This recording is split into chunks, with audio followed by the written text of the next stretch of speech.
I've seen with my own eyes. I've traveled the whole of Xinjiang from one corner to the other. There is in fact, not even an iota of evidence of any genocide.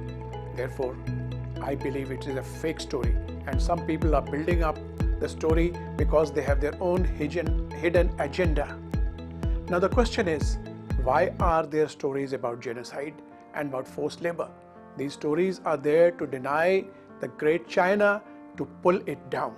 Now you see the answer to this last in two statements, one by the Defense Secretary of the United States of America, who said that the Pentagon needs to have a bigger defense budget.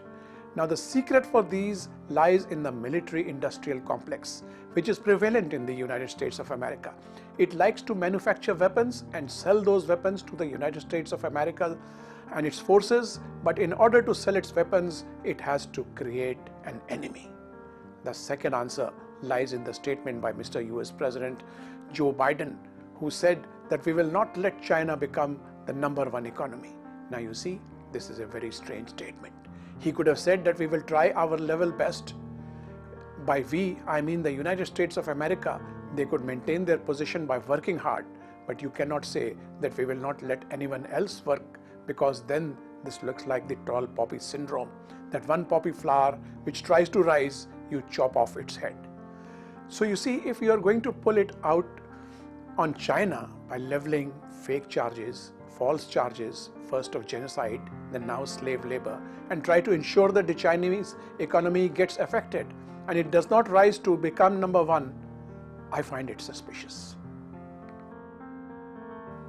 And now I've seen with my own eyes that the life of the Chinese, the social level of the Chinese has risen much higher.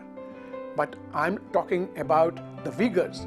It is their standard of living which has come to match any other Chinese citizen in China. But if such policies are carried out, that the different brands are being banned and people are being told not to buy items which are made in Xinjiang, then it is the Uyghurs who are going to be suffering, because the manufacturers will stop hiring them, and if the Uyghurs do not have jobs, if they do not have a livelihood, then there is a chance that they will go back to the old ways in which they were deprived, and they might again turn upon extremism, terrorism, and separatism.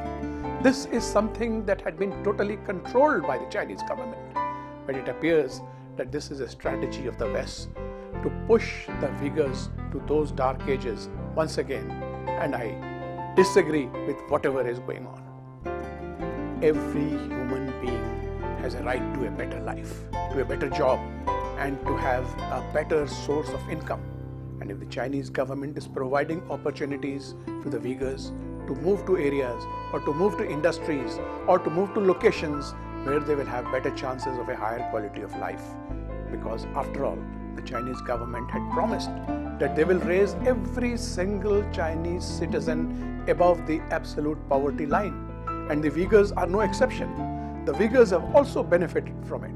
So I think instead of calling it a human rights issue, it should be a question of appreciating the Chinese government that it is helping its people, including the Uyghurs.